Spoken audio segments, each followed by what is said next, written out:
Cristo, palavra de Deus, Cristo, palavra de Deus, louvor e glória a ti, Senhor.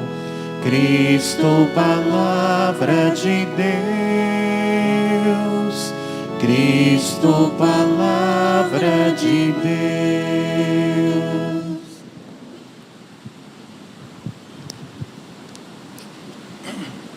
Caríssimos irmãos e irmãs, estamos celebrando o 5º domingo da Quaresma.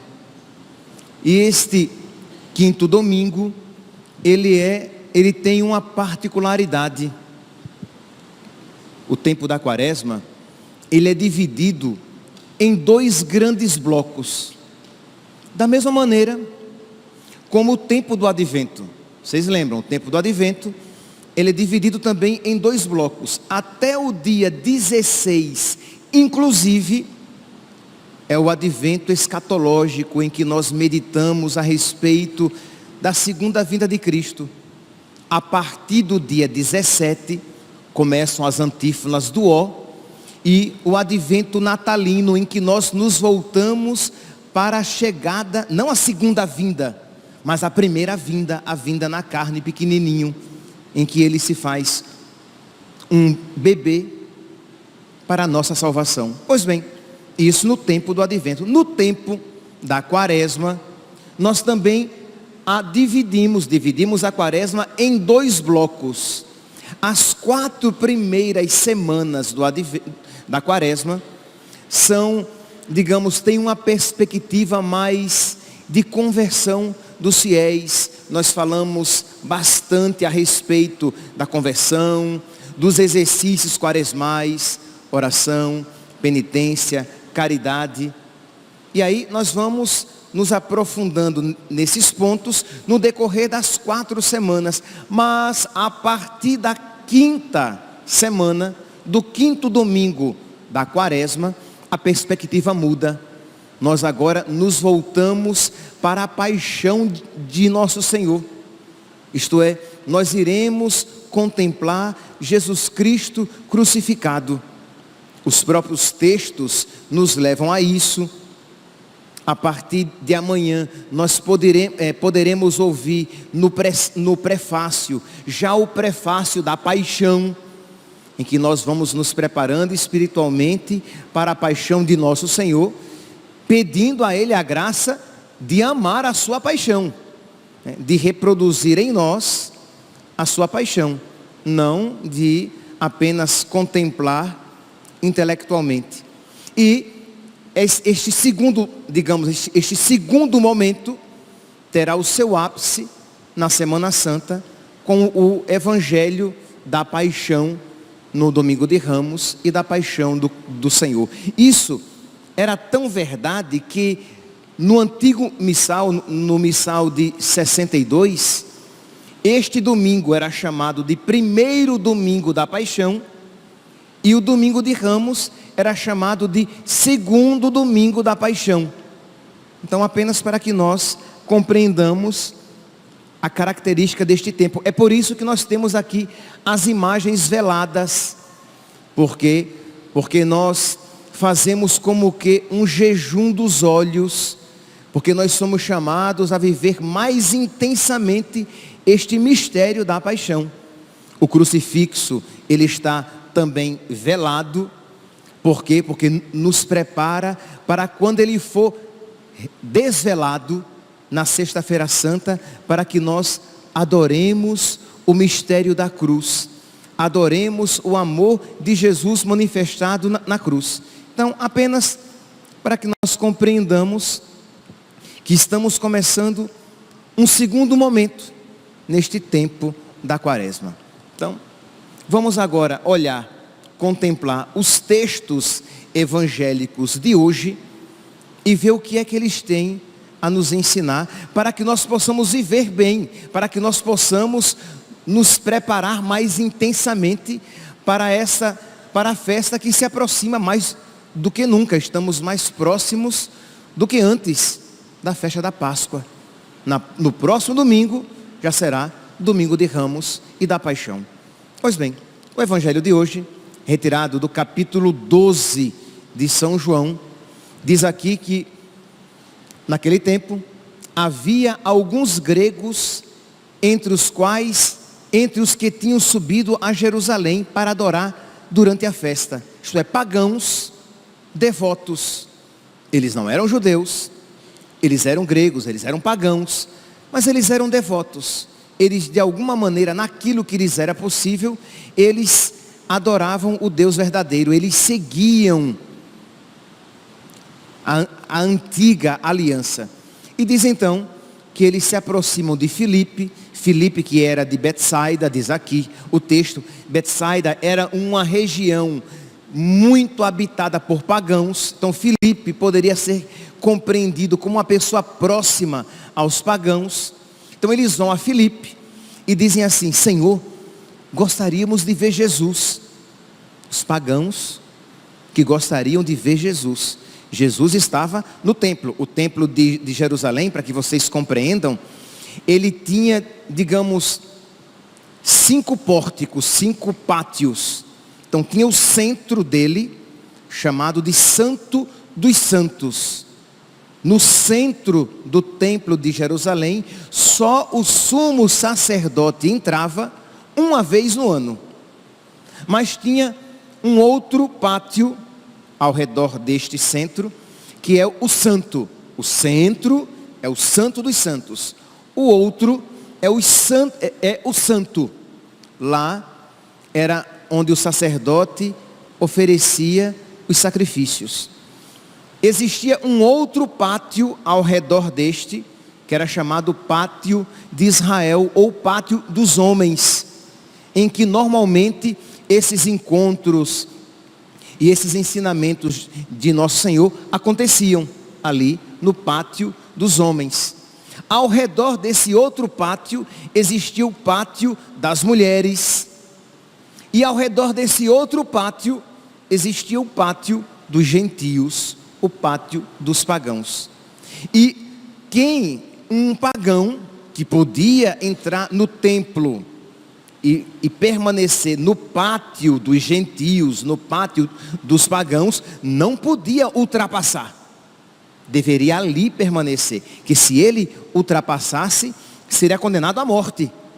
Então é por isso que eles vão a Filipe, que estaria ali naquele pátio, estaria provisoriamente, Filipe poderia entrar, e diz assim: nós gostaríamos de ver Jesus. Filipe diz aqui, então, Filipe combinou com André, e os dois foram falar com Jesus, que estava lá no Pátio dos Homens. Então estava no Pátio dos Gentios, passou pelo Pátio das Mulheres, foi ao Pátio dos Homens e falou a Nosso Senhor. E o que é que acontece? Nosso Senhor não vai lá ao Pátio dos Gentios. Diz aqui, Filipe combinou com André, os dois foram falar com Jesus. Jesus respondeu-lhes: chegou a hora em que o Filho do Homem vai ser glorificado.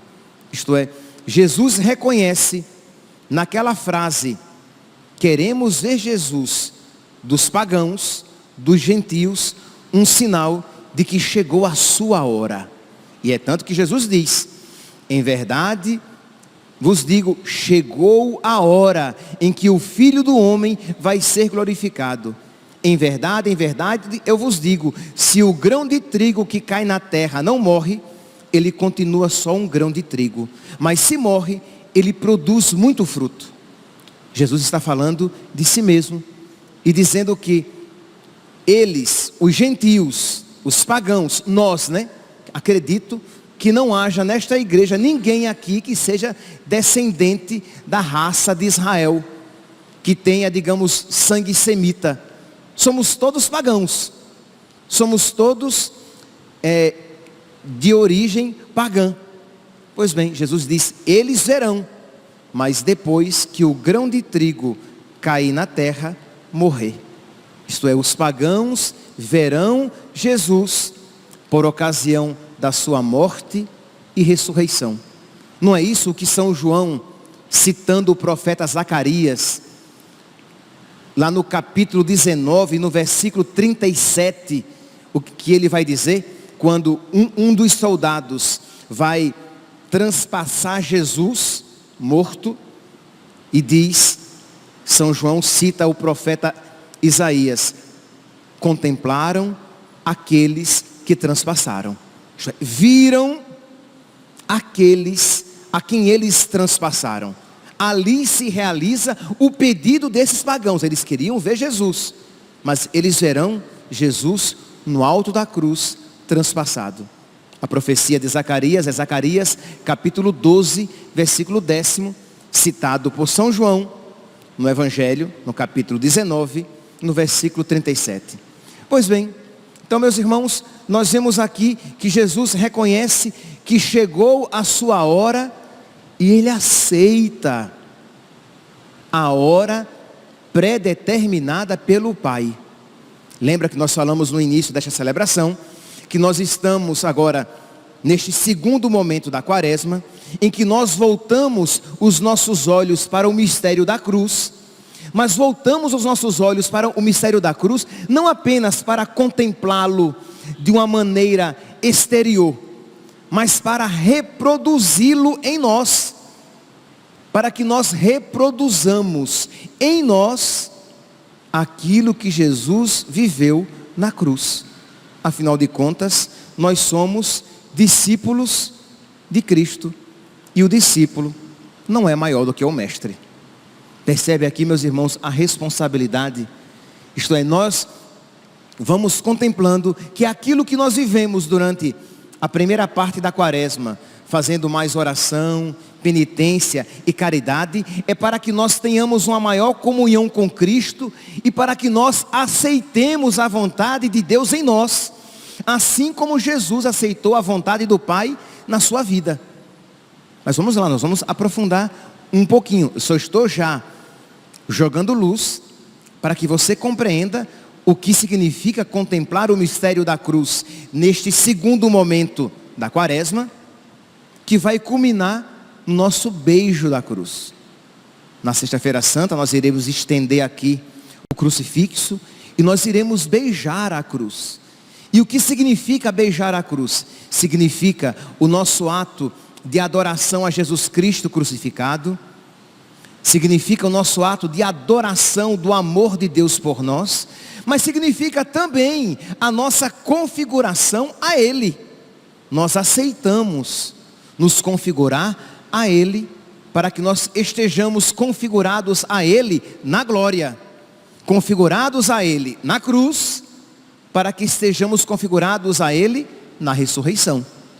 Pois bem, então Jesus, quando ouve aquilo que os pagãos querem vê-lo, Jesus vê ali um sinal para dizer o quê? Agora chegou a minha hora. A hora em que o Filho do Homem vai ser glorificado, vai ser crucificado. Em verdade vos digo, se o grão de trigo, Jesus está falando dele, se o grão de trigo que cai na terra não morre, não produz fruto. Se eu não morrer, se eu não fizer a vontade do Pai, eu não vou produzir fruto nenhum. Imagine, meus irmãos, Jesus está falando isso a respeito dele. E isso é verdade também a nosso respeito. Se nós não aceitarmos a vontade de Deus na nossa vida, eu como padre, o diácono Leandro como diácono permanente, os religiosos como religiosos, os leigos casados, leigos solteiros, cada um no seu estado de vida, se nós não aceitarmos, mas não aceitarmos como um escravo que tem medo do seu senhor e aceita a sua vontade, porque não tem jeito, porque senão o chicote vem em cima dele.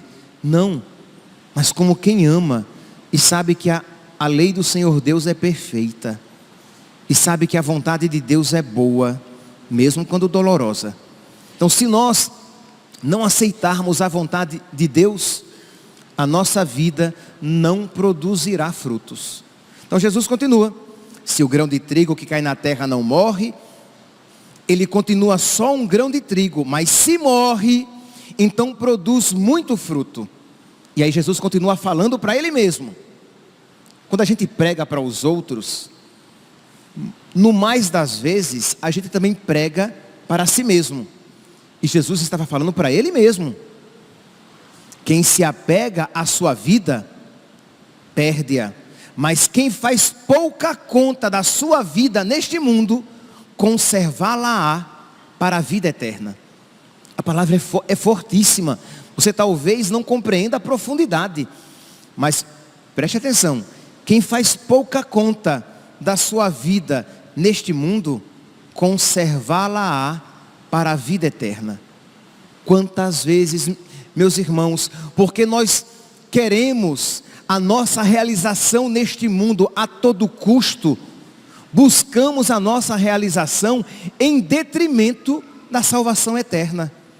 Nós queremos tanto a felicidade aqui, agora, que perdemos aquela que verdadeiramente conta. Então Jesus, ele nos dá o seu exemplo. Ele diz: eu desprezo a minha vida aqui na terra para conservá-la por toda a eternidade. Isso, aí você vai dizer: ah, padre, mas ele era Deus.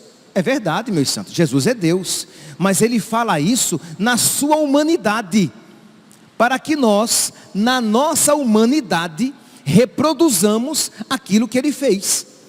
Então aqui ele fala no seu estado quenótico, no seu estado de humilhação, no seu estado de rebaixamento, no seu estado encarnatório.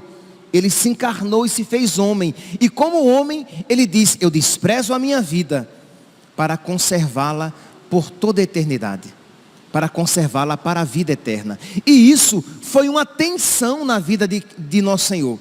Não foi algo assim tranquilo.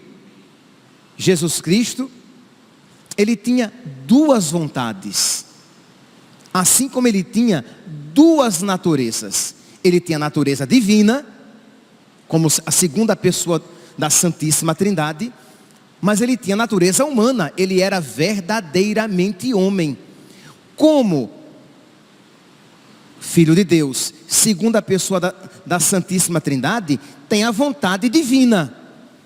Mas como ele era verdadeiramente homem, ele tinha uma verdadeira vontade humana. E esta vontade humana de Jesus, amorosamente, se submeteu à vontade divina. Esta vontade humana de Jesus, amorosamente se submeteu à vontade do Pai.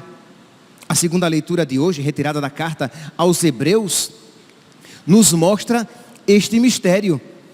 Diz aqui que Cristo, nos dias de sua vida terrestre, dirigiu preces e súplicas com forte clamor e lágrimas.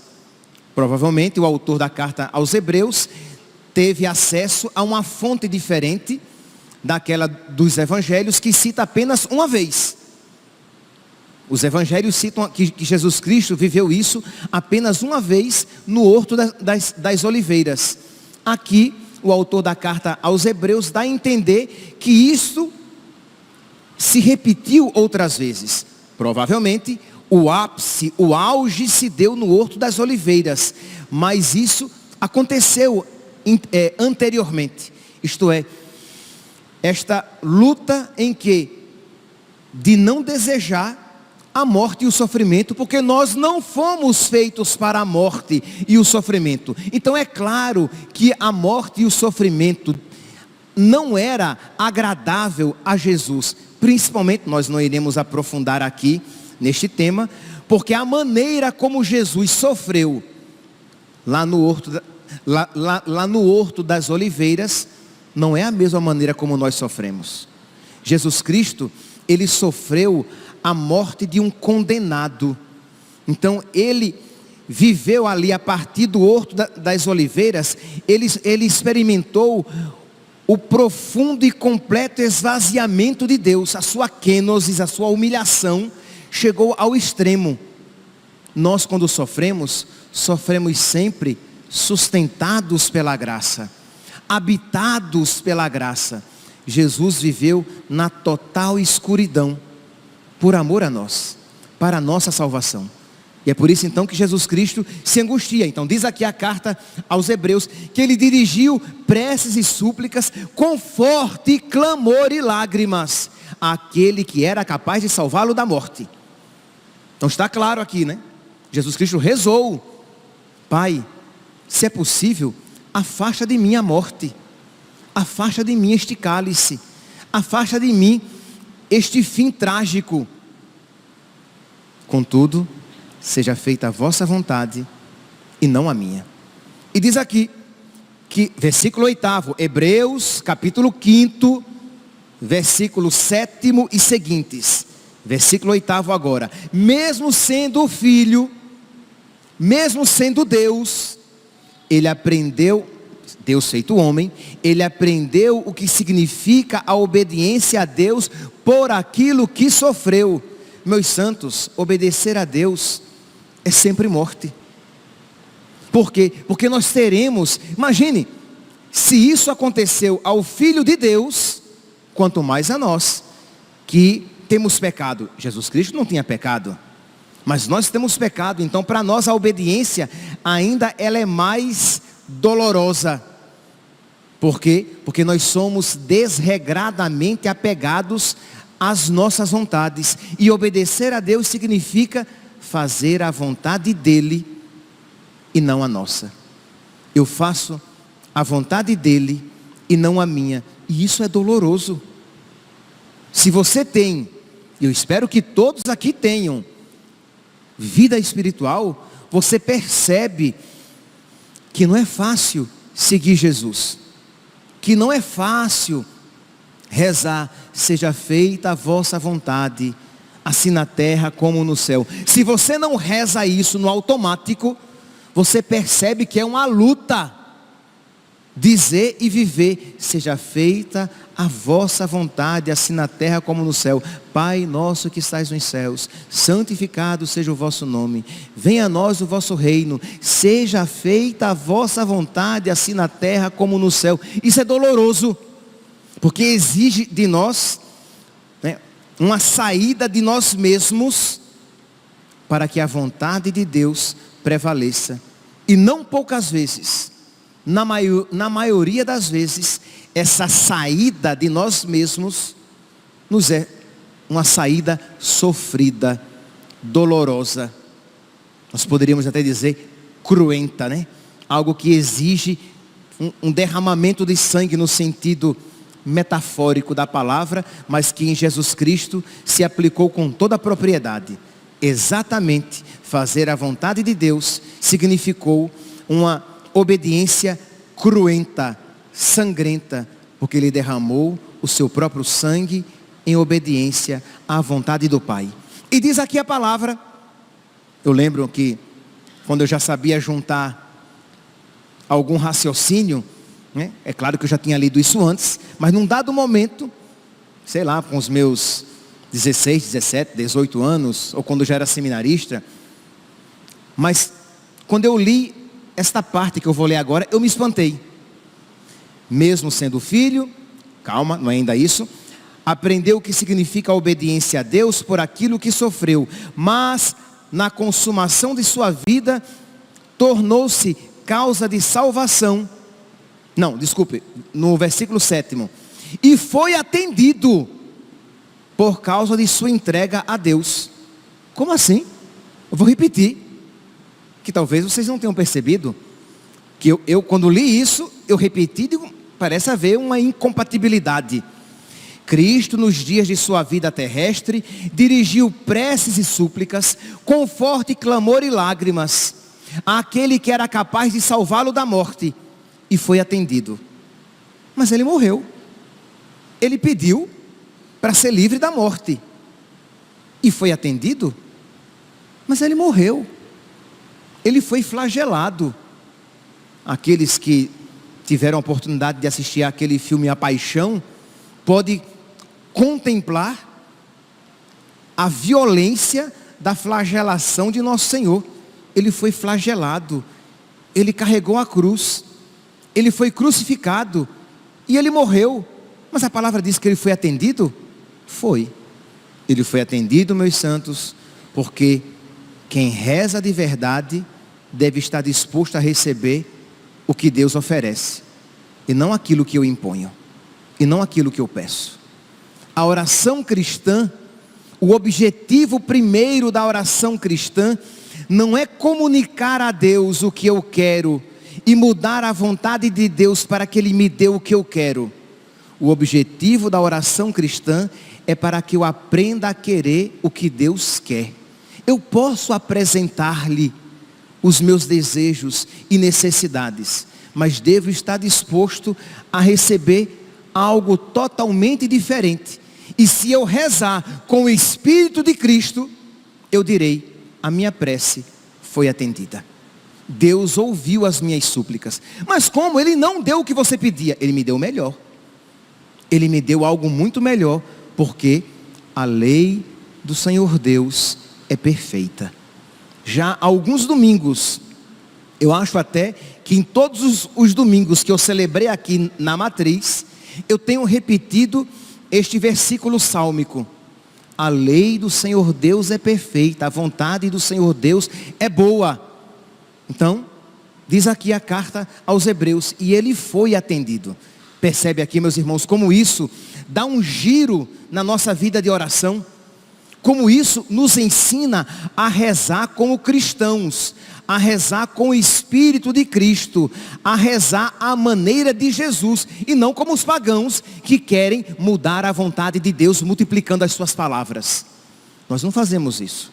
Nós rezamos, nós apresentamos a Deus as nossas necessidades, mas no final nós deixamos a decisão para Deus.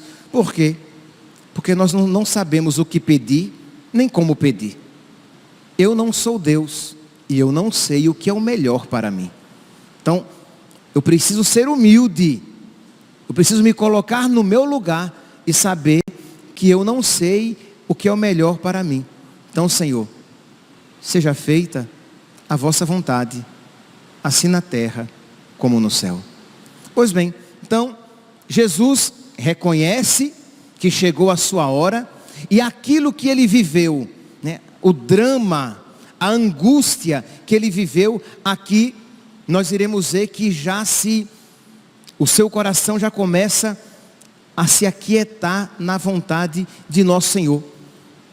Ele vai viver mais à frente um outro drama, no Horto das Oliveiras, mas ele já começa a viver aqui e vê que eu vim para essa hora chegou, e eu não vou pedir a Deus: livra-me dessa hora. Ele vai dizer: se alguém me quer servir, siga-me, e onde eu estou, estará também o meu servo. Então isso também se aplica a nós. Onde ele estiver, na cruz, estará o meu servo. Onde ele estiver na glória, estará o meu servo. Então quem quiser me seguir, renuncie a si mesmo. Se alguém me serve, meu Pai o honrará. E eu me sinto angustiado com isso. Percebe aqui, este luz e sombra na oração de nosso Senhor. Ele vê a vontade de Deus, mas na sua humanidade, ele percebe essa angústia. Isto é, nós muitas vezes, nós não temos, digamos, Jesus Cristo voluntariamente aceita ser tomado por todas as nossas paixões, para redimi-las. Nós, devido aos nossos desequilíbrios, nós somos tomados pelas paixões.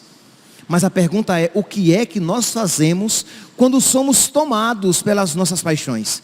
Isto é, Jesus experimentou o medo, Jesus experimentou a angústia, ele voluntariamente quis experimentar o medo que nos assola, ele quis experimentar a angústia de toda a humanidade. Nós não é voluntária a nossa experiência, é devido à nossa fraqueza. Mas Jesus experimenta a angústia, e o que é que ele faz? Ele a vive diante de Deus, e aquilo não o afasta da vontade de Deus. Quantas vezes, por causa das nossas paixões desregradas, por causa dos nossos medos de fazer a vontade de Deus, por causa do nosso medo de apostar tudo em Cristo, nós nos afastamos de Cristo. Então precisamos, por isso que é tão importante, nesses dias que antecedem a paixão, você pegar os capítulos, por exemplo, de São João, a partir do capítulo 13, você meditar a paixão, você lê o relato da paixão. Seria tão interessante que todos nós aqui, até o próximo domingo, você lesse, digamos, o relato da paixão de um dos sinóticos, Mateus, Marcos ou Lucas. Se você pegar lá a Bíblia, você vai ver, e num dado momento, haverá uma frase em negrito que vai dizer início da paixão. E você começa a ler aqueles últimos capítulos do Evangelho de Mateus, de Marcos e Lucas. E na Semana Santa lê a paixão segundo João, que começa no capítulo 13. E você lê, meditar e pedir a Deus que você não o abandone quando a paixão se fizer presente na sua vida. Que você não o abandone quando a cruz pesar na sua vida. Pedir a Jesus que Ele coloque no seu coração os seus mesmos sentimentos. Por quê? Porque Ele, Jesus, não abandonou o Pai quando a cruz lhe foi apresentada. Ele diz o quê? Mas o que é? Eu me sinto angustiado. Ele diz, ele contempla a cruz. Ele vê o que lhe espera. E ele diz, eu experimento a angústia. Mas o que é que eu direi? Pai, livra-me dessa hora? Não. Foi precisamente para esta hora que eu vim. Pai, glorifica o teu nome. Pai, seja feita a vossa vontade, assim na terra como no céu. O salmo de hoje, meus irmãos, Salmo 50, nós pedimos a Deus criar em mim um coração que seja puro. Isto é um coração novo. Dai-me de novo um espírito decidido. Quem quer pedir isso a Deus hoje? Um espírito decidido. Um espírito decidido por Deus. Um espírito decidido pelas coisas do alto. Não estou pedindo que ninguém levante a mão, tá? Mas se eu pedisse, levante a mão. Quem quer um espírito decidido por Deus? Quem quer de verdade renunciar a si mesmo, tomar a sua cruz e seguir Jesus, porque foi isso que ele fez. E se isso fez o mestre, isso precisamos fazer nós, os discípulos, e cada um com a sua cruz. Às vezes, um casamento difícil, e você precisa carregar a sua cruz. Às vezes, dificuldades financeiras, e você vai tentar resolver aqueles problemas, mas concomitantemente, você vai procurar seguir Jesus naquela situação de vida difícil em que você se encontra. Às vezes, uma doença, e você não vai deixar que aquela doença o afaste de nosso Senhor. Não vai deixar que aqueles problemas financeiros tornem o seu coração amargo. Não vai deixar que aqueles problemas se tornem o centro da sua vida, de modo que você se esquece de Deus e só pensa em resolver aqueles problemas, em ganhar mais dinheiro, em pagar as suas dívidas ou em alcançar a cura para a sua doença. Que pode ser que aquele infortúnio seja a cruz, faça parte do caminho de santificação da sua vida. Pode ser, meu santinho, que você seja homossexual e você perceba a luta que você tem travado para ser fiel a nosso Senhor e não se deixar levar pelas suas paixões, lutando para viver na castidade. E aquela é a sua cruz. Pode ser, meu santinho, minha santinha, que você perceba que você tem uma grande dificuldade de viver a castidade. Você no seu namoro, você tem uma dificuldade imensa. Para você viver a castidade é uma tortura. e você vai se esforçar para viver a castidade, porque você quer glorificar a Deus no seu corpo, para se preparar para um dia você se casar e viver na castidade a vida sexual no seu casamento.